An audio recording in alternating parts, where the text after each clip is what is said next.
Hey guys, welcome back to CTD Among Blacks. We are here with our very own Oyebanji, aka DJ O Fresh. So we're gonna do things a little bit differently today. I'm gonna be the one asking the questions. I just want to go ahead and remind everybody out there that you can follow us on all of our social medias at CTDAmongBlacks. Our website is www.ctdamongblacks, and our email address is www.ctdamongblacks. So how are you doing today? Oh, and I'm so sorry I didn't even introduce myself. I am your girl Khadija, aka Kaydee. I know y'all are happy to see my face again. So I just want to ask you a few questions because, of course, this is your baby. You know, we would not be here if it wasn't for you. So just to learn some few things about you today. Well, first of all, how are you doing? Yeah, I'm doing good. I'm doing good. You're doing good? Yes, Okay. yes, I love to hear that. You're welcome. Thank you very much for that. Of course. So first, how long have you been here? I've been in United States almost like 6-7 years. 6-7 years, okay. And in your 6 or 7 years of being here, like, what do you feel your experience has been like? Like, what do you feel like you've learned being here and transitioning from going from Nigeria to America? Actually, I didn't come from Nigeria to this place. I moved from Malaysia to America. Oh, okay. Yeah. So I would say for me, I've learned a lot, and I'll start by saying this. You know, there's a lot back home when we watch movies. There's perspective everybody pick on their own hand, how they perceive to imagine United States is. And for me, it was just how I expected it to be, and the only thing was just having to live in it. So the first place I went to was Louisiana. Because before I moved to the United States, I watched this movie that I can't remember the title, but it does a lot of things in Louisiana. So having to realize in the movie they speak my language, they speak Yoruba language, they talk about witches, they talk about some things like that. So I was very into it, like why something like that really exists in the United States. Because when I was growing, I was told United States is like a small heaven. So you know, if you find yourself in the United States, you're like, that's the most biggest place you want to be in the world. And having to watch it in a movie when they were really showcasing things that has to do with my tradition, I was really, really into it. So I always tell myself, like, you know, if I ever get to the United States, I definitely got to go to Louisiana. Okay. So Louisiana was the first place I ever went to, and you know, having the opportunity of being there, I still had a picture I saved on my phone. I kind of was like, you know, when you dream big about some things, and it's possible it's going to happen. So yeah, it's been a wonderful one for me. Actually, I've had my the bad, the good, the ugly, and I'm still learning because I still feel like there's a lot I don't know about the system, about the culture, about the people, and about everything about United States of America. But so far, so good. It's been pretty nice for me. Okay. So like for you, there wasn't any kind of culture shock. Do you feel like you had maybe an adjustment period? I mean, because of course you said you didn't even come from Nigeria, you came from Malaysia. So I guess like coming from what you experienced in Malaysia and then transitioning that to America, like what were the differences that you saw, and like how did you adjust to those differences that you had to deal with? Oh, thank you very much for that. I would say actually I have my own cultural shock moving from Nigeria to Malaysia. Okay. And before I traveled, then, you know, I was working back home. I just got a leave to travel to Malaysia to go to school. And when I go down there, you know, Malaysia is a country where they have their own language, and even though they speak English. So that was something that it took me a while to get into it. And the reason why I said it took me a while is because they don't speak English. Okay. That kind of threw me off a little bit. And Malaysia was the place where I learned how to realize that you got to pay bills every month. In Nigeria, we only pay once in a year. And, you know, for me, having the privilege to live after finishing my school, I stayed there for I think I lived in Malaysia almost like 4 or 5 years. Okay. So I've been really adjust to staying abroad, because we call it abroad back home. So I already understand how the system goes. You got to pay your bills every month. If you want to keep your internet, if you want to stay in the same rent, if you want to pay your car note, a lot of things like that. So schooling for me down there and having to experience that really prepared me for coming to America. And I think the only thing I experienced in America is getting used to what I do. You know, having to build a community around myself. When I'm in communities, you know, having to know where to go, and they know you for this, they know you for that. And coming to United States, I had to struggle for almost like 2-3 years before I started having my my kind of people that I want to in Houston. And I've had a couple of my friends that I met when I get to Houston that have left. And for me, I told them, like, I don't see myself moving out of Houston. Shout out to all Houstonian anyway, because I see this place like my home. Privileged to be almost like 30 states, United States, but Houston will always come first for me. Okay. So it's like home, and even if I go back to Nigeria, I'm always quick to want to go back to Houston. Of course, I gotta go home. So Houston has become a home for me, and like I said, the main thing is once you're more open-minded, it becomes your home. Okay. That's just for me, yes. Okay. So you said that when you came to Houston, or I guess America in general, that there was like a struggle period for you. Like, what did your struggle entail? Like, what was it that made you struggle, and then how did you elevate yourself from the struggle? Actually, my struggle before I ever moved to United States has been, I was privileged to go to white school back home in Nigeria. Okay. And having the privilege of going around white kids in the Indian and seeing my other friends at the other side of the school that I go to. So actually what I mean is like, so my school that I go to is we're right here. They build a fence around us, and the other side are my friends, and my friends go to like public school. So, okay. So I'm sorry, this was you, and this was in Nigeria, correct? Yes. Okay, yeah. Okay. Yeah. So a lot of people don't believe that when I tell them like, I went to high school, like, and I've had a lot of time when some Americans tell me how I chose my words is different. I've seen Nigerians that tell me how I speak is different from how normal Nigerians speak.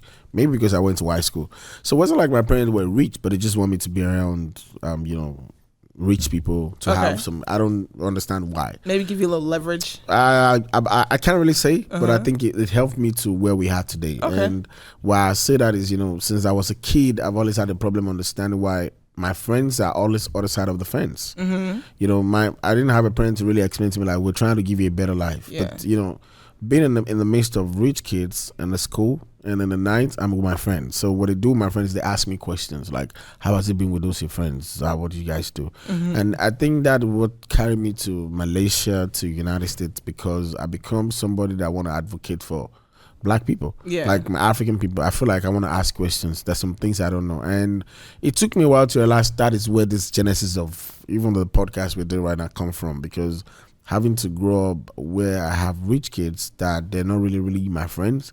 And the reason why I said it is I don't really live in their world. So even though they're telling me things I really don't understand, I can fantasize in my head. Back in those days, they come to pick them up, their parent come to pick them up because they're rich kids. I don't got to get picked up. I got to walk with my leg. Sometimes my parents will send somebody to come pick me up.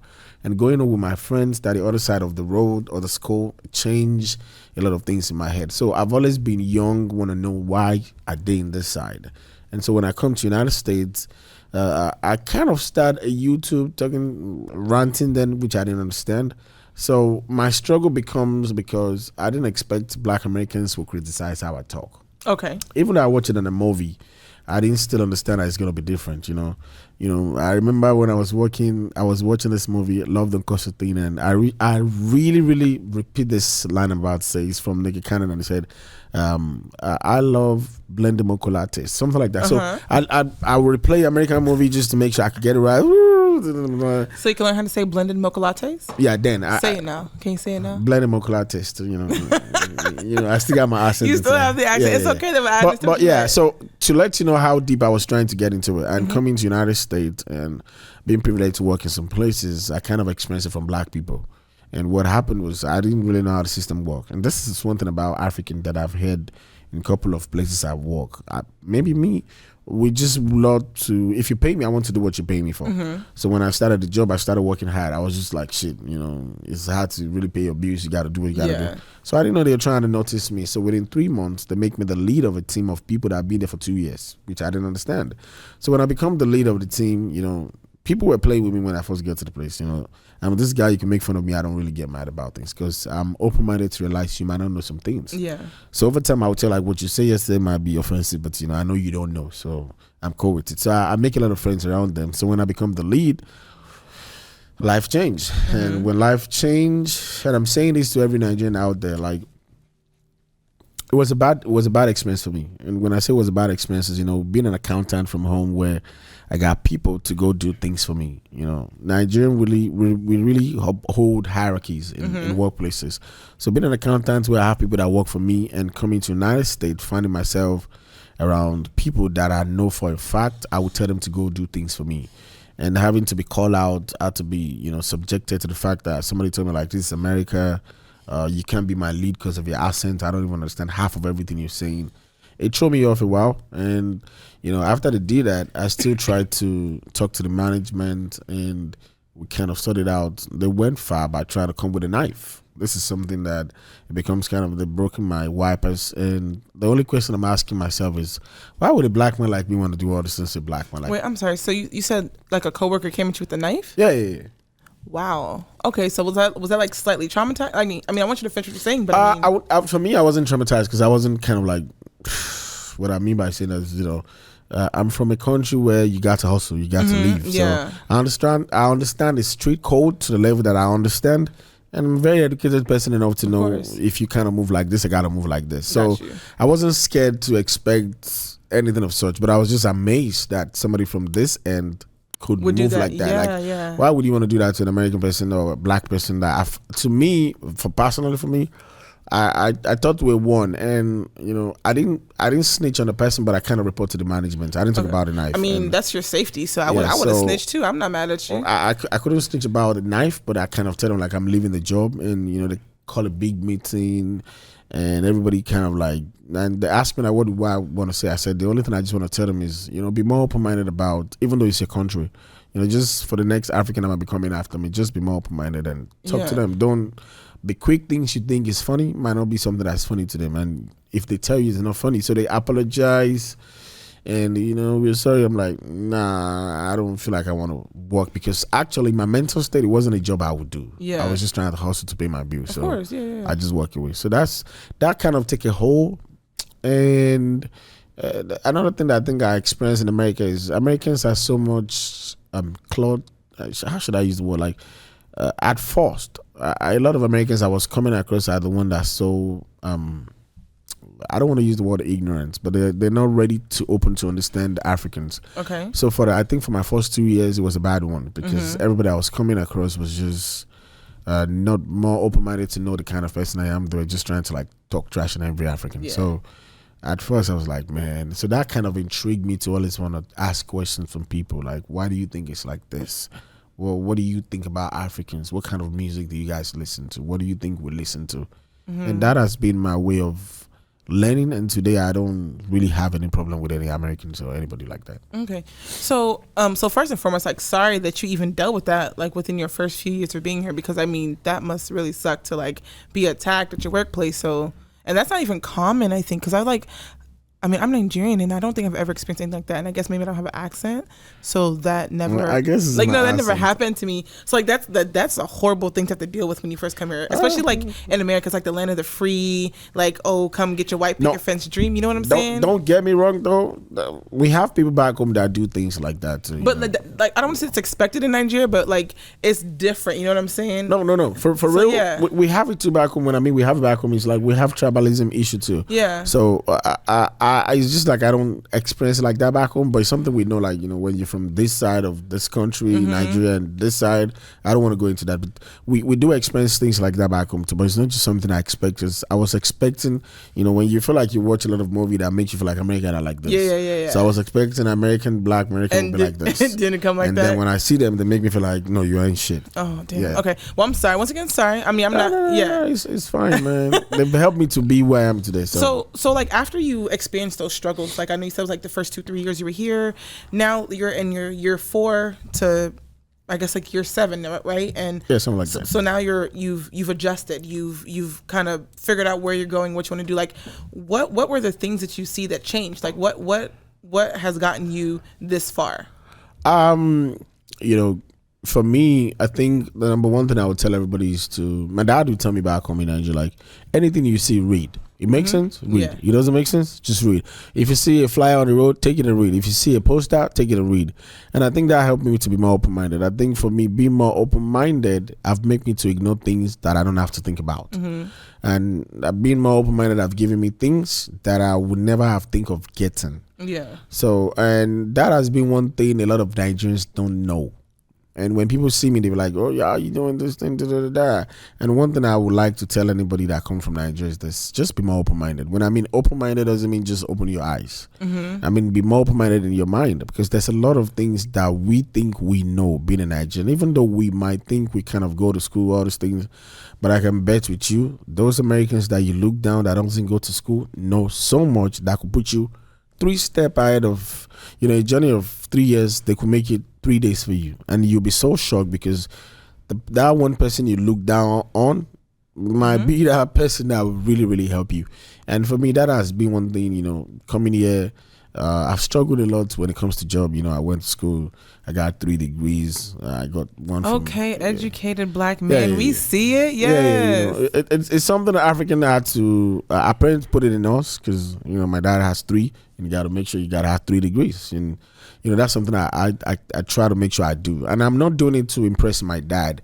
I think that has helped me to be more open-minded in my education, in my exposure, in my in my way of life. Because the more you know, the less question you ask. Yeah. The more you know things, you don't gotta ask questions. And for me, that has helped me to over I think, if I'm correct, 2-3 years ago, I started a clothing line without not even understanding what I was doing. And guess what? I got my first machine from, shout out to Kalita if she's hearing me right now. I don't like to mention him, but I just got to mention her name because she was an American. She's like an American mom to me, like I always call her. She showed me the way. She helped me to do my first clothes, and she was the one teaching me. She's 60 something when she was teaching me 2 years ago. She would try to sit down next to me. She would tell me like, "Oh, just call me on FaceTime. Anything you need, I will surely tell you." And she helped me to start. And I'm always grateful because I always tell the story like, who would have thought like an American person would be the one to teach me some things, even though she didn't go to. I didn't think she really went to college like that. But she was able to show me a lot of things. So just to pause real quick. So you just said like you didn't think an American person would be able to teach you some things. Like why was that maybe a thing? Because of the movie we watched back home. So you didn't. So the movie we watched doesn't showcase any black American that really, really have it like that. I mean, going to school is more about saying the most minimum job. Yeah. So if we watch it in a movie, we're expecting an American to be the one to be in the kitchen. We're expecting an American to be the one trying to cut the grass. So you're saying the movies that you watched growing up kind of skewed your view on like Americans. The movie we have access to only give us such things about Americans. Yeah. And I'm not gonna lie to you, the level of how I read things online wasn't the same way while I was back in Nigeria, because I'm not supposed to be on Google be researching about African American. Like, was I think I'm being in America for me to be doing that? So it's limited news. If I see any news, I read it. That's to say, and most of the things we have access to back home doesn't really give us a good edge about. I mean, back in my own days, I think it's different now because a lot of Nigerians follow up what happened in America. But back in the days, we don't have access to all those things. So that kind of limits what I expect. And starting my clothing line, and here we had a podcast we're doing right. It has been helpful, wonderful people like you, and and like that's one thing I always tell people. Like, I've been blessed with collective effort. I always use that word a lot because I feel like for every experience that I have, make me to strive for my doing something, and it's an effort. And my effort is to keep being an advocate to let you realize that even though where you're coming from might be bad or where you are might be bad, one thing you got to do is be more open-minded to what is come. And if you're more open-minded, you could save yourself a lot of stress, because when you're not, you're still going to be just moving your head in a ways you don't have to. And that's just one thing. So every time people look at me and say, I'm proud of what you did, I'm like, nah, don't be proud of me, because it's a collective effort. It's not just me you're looking at. It's not just me doing it. It's a collective of African American, Africans, and white, and Hispanic, Caucasian, Jamaicans, Angolans, because I've been privileged to have wonderful people in my life. And that is, shout out to all the Ethiopians that have really helped me to see my life in a different ways, because everybody that crossed part in my life have given me and invested something in my life, maybe good or bad. One thing I always speak out is the good ones. And even though you do something bad to me, I don't really see that as a bad thing. I just feel like you just you pinch me to realize so that's been my own way of life. So Oyebanji, okay, I'm sorry, Oyebanji. Yes. Also known as what do you say, DJ O Fresh, right? Yes. Okay, so you're a man of many talents. Okay, you just mentioned you have a clothing line. Yes. Of course, you got the CTDAmongBlacks podcast, but you're also a DJ. Okay. Yes. Shout out to him, y'all. Like when I came in this evening, he was doing a master mix. It was amazing. Okay. Thank you for that. Okay, yes. It was that throwback Afro beats, baby. Yes, y'all know how that goes.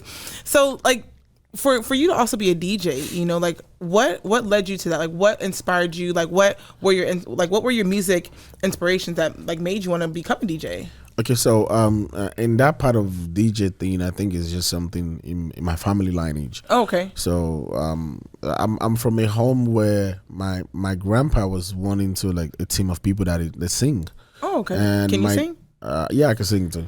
Yeah, and you can sing. Hold on, no. Wait. When I mean I can sing, I don't mean having my own lyrics. No, not your own lyrics. I'm just saying like if you sing a song, I can sing church song, but it's gonna be my language. So okay, now sing real quick because no. What do you mean no? I don't want to do the singing right now for so many reasons. Okay. I'm not about to sing, but you know, a little rusty. Is that what it is? You ain't saying in a while? Kind of. It's been a long time I do that, so I'm not gonna lie. I don't want to give myself some flowers I don't deserve. But yeah, okay. It's in my family blood. And my dad too was one time doing all this. I can't remember what it's called, but in my language it's called Ewi. So that's what he does to raise himself. And my mom, when I was born, my mom was a chorister, so she was in a choir in the church, and my dad is a preacher.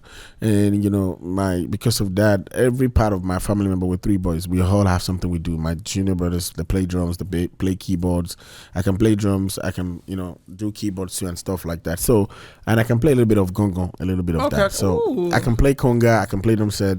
And I was with my dad too one time being this interpreter when he preached in church and stuff like that. So so you were doing from your body English? Yes. Okay. And I think that's where I got all this. And I used to draw. I can draw and I can carve. So you're also an artist. Yeah. I can draw and I can. So when I was growing up, I used to. This is how it started. I don't know how this makes sense. I can look at a wall and I can visualize the image out. So I do tell my dad back then, like, I'm seeing things like this, and I tell him, like, just get a pen and start drawing whatever you see.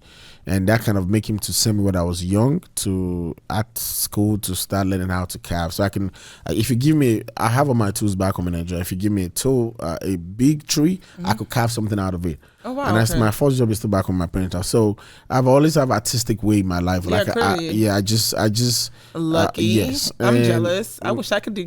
I used to play piano when I was younger. I went to like a Christian private school, and they made us pick instruments. So like piano was mine.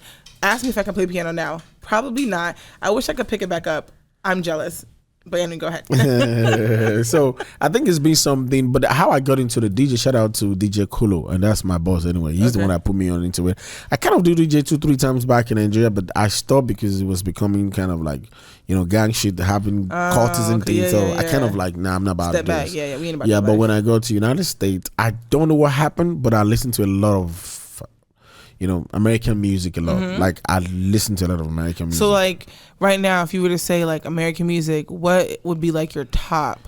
I wouldn't want to do no top. I don't know because I'm nobody, but I think the people I listen to a lot back to back. I listen to Drake. Okay. I listen to Lil Baby, Lil Dog, Mo3, Roddy Ricci, Roddy Wave. Oh, you like that NBA. Hood music, huh? Yeah.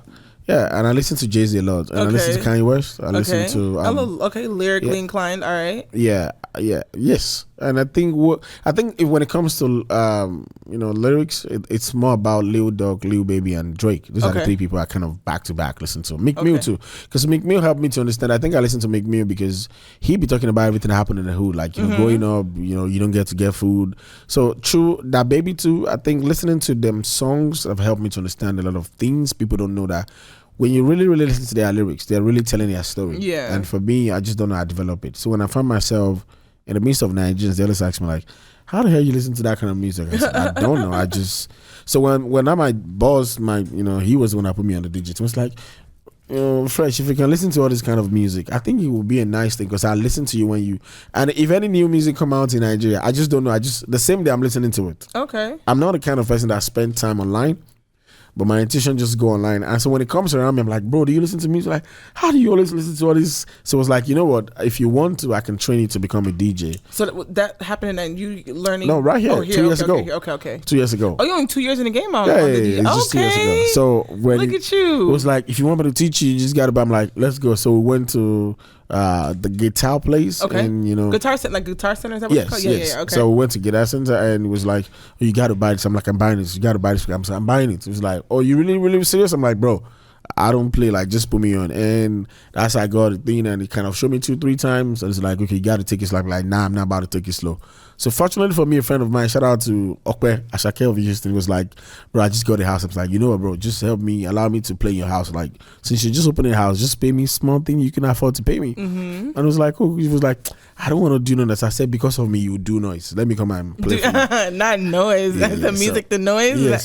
So it was like, Nigerian feel like everything got to be private. So it was like, I don't want to put my Wait, hold on. Which Nigerians like everything to be private? Because from what I know, Nigerians are we like to party and turn we like up to party when everything is all done, Yeah. Like, it was like, okay, so he wasn't fin. Okay, so it was got like, I don't want to put everything out there. Like, so I went down and I played the shit, and everybody's like, oh, hey, you're DJ. And I'm like, yeah.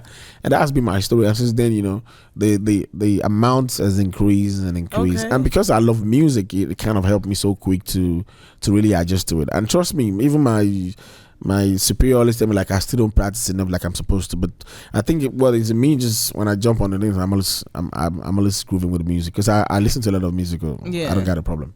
Okay, so that's just how I got into a DJ of a thing. So when you do DJ, it's not just Afrobeats. Like, you do a nice mix of like American music. Oh yeah, maybe like reggae, Jamaican things. So like, I don't play in clubs. I only play in parties. Like, I don't do, when they call me for clubs, I tell people, like, I don't do clubs. So it's just like private parties. Why don't like doing clubs? No, it's just my own personal thing. Okay, I just don't want to be in a club. I can go to clubs to have fun, but I don't want to work. I've done a show myself. I did my first show in January 7. It was nice. People falling, even though I wasn't going to club. And I'm planning to do it again next year, but I just don't see myself being in a club thing. But I prefer a private organization, like private parties. Yeah, of course. All those things. That's where I always find myself. But it's for me. A lot of Nigerians prefer Nigerian music, but for me, sometimes when I do play for African American, they require for American music. And when I started playing, like, oh, I like how you play. I'm like, yeah, and they're like, oh, do you be listening like that? I'm like, yeah, I really, really be listening. And they were like, wow, you Nigerian? I'm like, yeah.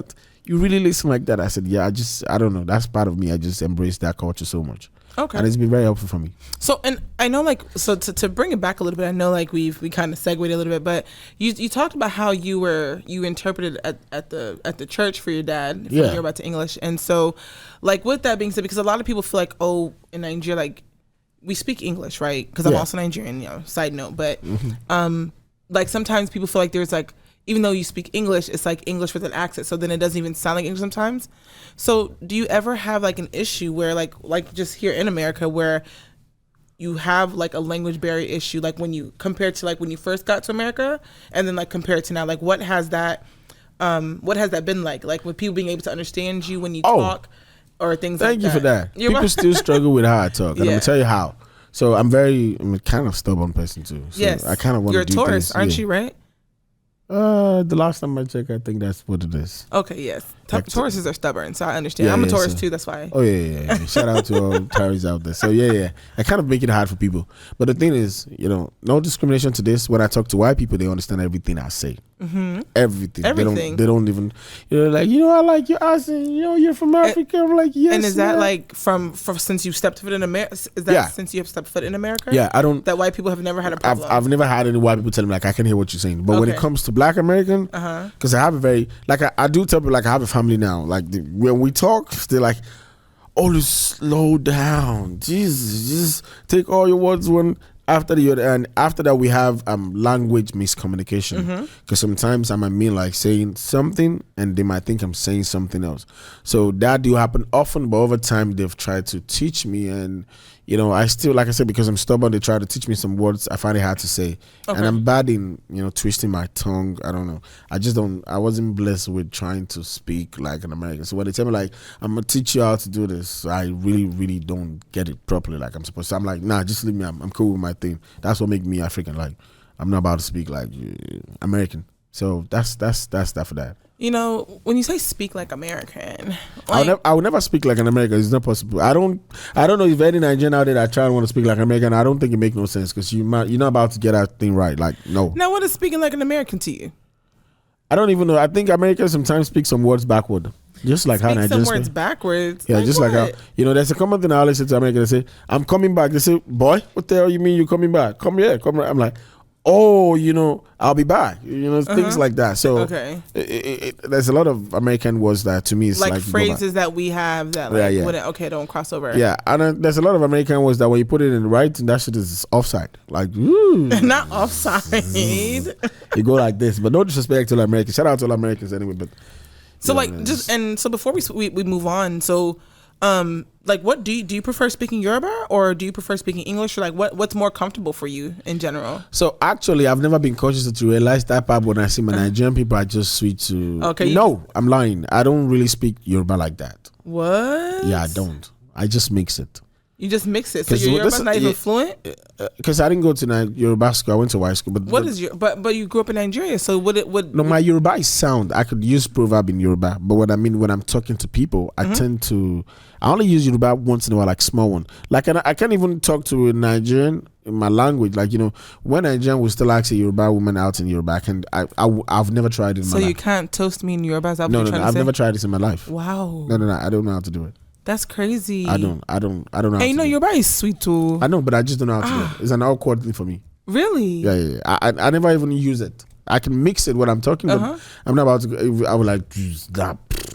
Oh, it's not for you? It's not for you? That's fine. Let's just move out of that one, sorry.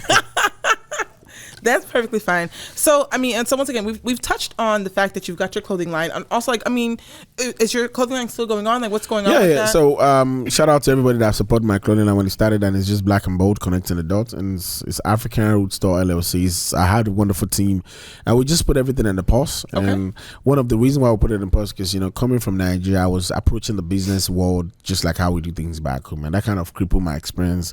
We kind of have some little issue, but then we're not giving up. We still have a lot of things coming on. Right now, we're all sold out on everything we have. Okay. We've been privileged to have some celebrities from home that rock our things, and it's been wonderful, and it really supports you. So now that we have that, we kind of take a hold, because it's just me and some other thing I have. We're really, really putting all effort on this podcast right now. Okay. And we kind of want to make sure everything we have in our clothing line is coming from the factory. When we start, we're just being the one doing it ourselves in the country. And now that we're expanding enough, that we have some wonderful people back home that support the brand. So we put a pause to it to push this one, because when you do too much, it's just going to make you crumble. Yeah. So that was a decision I make myself, like, okay, you know what, let's put a pause to it. But right now, there's a lot going on behind. We're trying to rebrand everything. We're trying to change the face of how it looks like. And the main focus about that, like I said, it's just the fact of pushing Black to be able to connect to themselves, Africans, American, and African, because I realized from my personal experience, a lot of people don't. If something don't happen, we just don't talk to ourselves, and I don't think that should be the best thing. Because I always tell people, if I'm in America, it's a privilege for me. So I got to be an advocate for people back home. I need to connect. I need to let people down here to know what's happening back home. Because everybody's not gonna move to the United States, and not all African American is gonna go back to Africa. So of course, if people like me stay here, I should be that bridge that could help them. So I think that was the brand, that was the reason behind the clothing line. And the podcast right now is just what we're doing right now to bring awareness to things people don't think is very, very important, not just for us, for the next generation, so that they can have a story, they can have somewhere to reach out to, so that they can have somebody to go, okay, somebody have said something like this. Because like I said, most of my reference are coming from the movies that I've watched or music that I listen to, and that's just the only thing. So actually, with that being said, do you feel like Nigerians who, like, I guess people who are your age mates or even now, do you feel like they only use now that we have access to technology, Google, the internet, do you feel like that is still what people use to gauge what America is like? Do we use, because, you use movies, right, to gauge what America's life would be like. So do you think that's still the case? And do you think that's changed? Or since we now have access to technology, people back home have the ability to say, hey, you know what, this is not what America is really like. I now have a better concept of what to expect if I do get the chance to come. I think that has changed personally for me. And the reason why I said that has changed is, I have a lot of American friends now. And now they be the one be telling me things that happen back home and how. They on Snap make you meet anybody around the world. And I think internet has really helped to open the eyes of both people back home and people down here, because when I talk to my American family like that, when we talk like, oh, I see this, I'm like, yeah, that'll be happening. Like we do this, I'm like, wow, y'all be really dressing like this, y'all be this. I'm like, yeah, we do all the same thing you guys are doing, and the same thing from home too. When I go home, now people even speak American and English better than me that I live in America. When I go home, like you see people really, really speaking it. Like you're like, damn, you've been to America? Like, nah. I'm like, wow. So I think internet has really played a better role now, and it has helped. And that has been a very good thing for us. But I'm scared to, because I still think people are embracing most of the most... the bad parts? Yes. Okay. So, I mean, and with that, I just wonder, like, how do you... like? For you to hear, like you've been here for 6-7 years now, and how do you feel that like your American friends, like how do you feel that they are more in tune with like things that are happening in Africa, or things that are happening back in Nigeria? Like what does that do for you? Like what does that ignite in you? Because I know connecting the dots, making sure that there is that you are bridging the gap between Americans and Nigerians. Like what does that... How do you feel about that? Like knowing that your friends are like they're learning and they're wanting and willing to be a part of that culture. It's a kind of a round thing, and this is just my personal experience and opinion. I think most of my friends still don't understand it yet. Okay. A lot of people doesn't even see my approach of what I'm trying to do. A lot of Nigerians doesn't even think it's very important to have this kind of conversation. And a lot of Nigerians already subjected themselves to how they want to see Americans. A lot of even Nigerians have subjected ourselves to a lot of Americans too. They feel like, nah, I'm not about to deal with them. And sometimes when I see that, it really takes a hold of me. And the reason is this, like, I always tell most of my friends, like, why would I be in America and I won't be an advocate of change? If it is not for Martin Luther King, Malcolm X, I won't be here. I don't care how you want to say it. So every time I go back into those history of all these Black Panthers that have done their own part, Abraham Lincoln, a lot of people have really advocated to make me to be in this country. So if I'm in this country, I got to add to that thing. I'm not just about to be here just to count the numbers, just to make money and go back home. No, I think it should be more than that. It should be more than just... I have the privilege of coming to America, and I want to have my kids in America so that my kids can be better than people back home, and my kids can, talk down on people back home. This is just my own personal opinion. And I think we should do more than that. And sometimes Nigeria will tell you, I'm only here to hustle, I'm going back home. That's true. But what are you trying to invest in this place if you want to go back home? How do you make this place a better place for somebody coming after you? And that's something I feel like a lot of Nigerians, a lot of Africans, a lot of Americans don't think about. Because I'm always an advocate of telling people, like, if Malcolm X, if Martin Luther King didn't do what he did, do you think Obama will be the next president? Now, Obama is the next president. What is the plan for Black people? What are you trying to advocate? Not to take over the world, but how are you helping me to understand American people? How are you helping me to understand Black people living in France? How are you helping me to understand Black people in Russia? How are you helping me to understand Black people in Australia? Like, we have Black people around the world. Are we just thinking it's just Americans? Because a lot of Americans don't even understand, like, Africa is not a country. You can understand. Yeah, absolutely. People think that Africa's a country, and it's crazy. So that's the thing. If I'm in this country, I should be able to help those people to understand, like, Africa is not a country. And they're not wrong to think Africa is a country. So I should be more open-minded to tell them, like, you know what, it's not a country, it's a continent. And America is not a country. It's a country, it's not a continent. It's big. Like, America has a continent of North America, South America, East America. Like, there's a lot of American that doesn't even know. There's a lot of things that engage Americans. Like, do you even know it's like this in America? So if I'm being privileged to have the knowledge, the school from Africa, and I'm in America, why can I share with an American that doesn't have the privilege to do that? So that's been my way of thinking. So I'm always consciously, when I engage an American, I always want to tell them, like, what do you know about Africans? Tell me about this. And over the time, I've learned a ton of things, and that's why I said earlier on, like, a journey of, you think it's 3 years, might be 3 days, and it doesn't have to be educational part. Of course, there's a lot I've learned for embracing and understanding an American, and they just tell me something without them even knowing, like, they've helped my life out. So that's just what I've learned and I've embraced. And for my friend, I would say, for anybody that's listening, and no disrespect to no one, this is just me. They might think like that too, but we've never had that conversation. And a conversation you don't have, it's hard for you to know what you say about them. So I've always tried to have conversation with people, and what I get is just BS like that. So I stick to myself. But I've been able to have a wonderful team, and that's why you're here. and having the people that really see it in that way, it makes me happy to realize that we're doing something. And I always tell there's a Michael Jackson song that said, one person can change the world.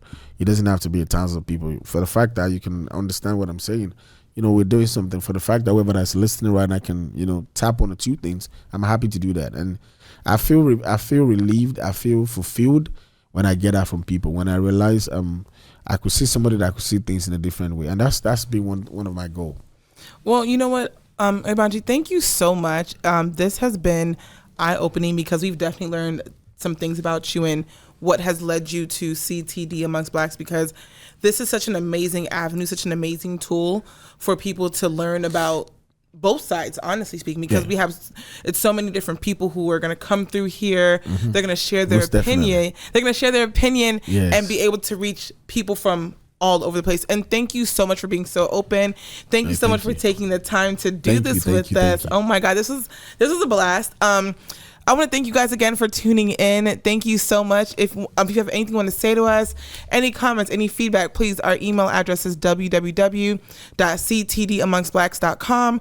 Our website, Yeah, our website is going to be www.ctdamongblacks.com. And if you have any information, maybe you want to be a partner, maybe you want to sponsor, maybe you have a story you want to tell, or maybe you have a story you want us to tell for you on your behalf, you can reach us to us at ctdamongbblacks@gmail.com. Yes, sorry guys. Yeah, she's over here. Also on our social media, of course, is CTD Amongst Blacks. Once again, thank you guys for tuning in. It's your girl Khadija, aka Kaydee, and our main man here, Oyebanji. Yeah, so I remain Oyebanji, and you can call me Fresh. And like I always say, it might not make a lot of sense right now, anything you're doing, but one thing I always tell people, as long as you're doing a good thing, just keep doing it. In a couple of months, weeks, decades, it's definitely going to make a lot of sense. And thank you very much for having us. We hope we've been able to help you. And introducing our, for the first time, our co-host, handling this. I hope you love to see our face more.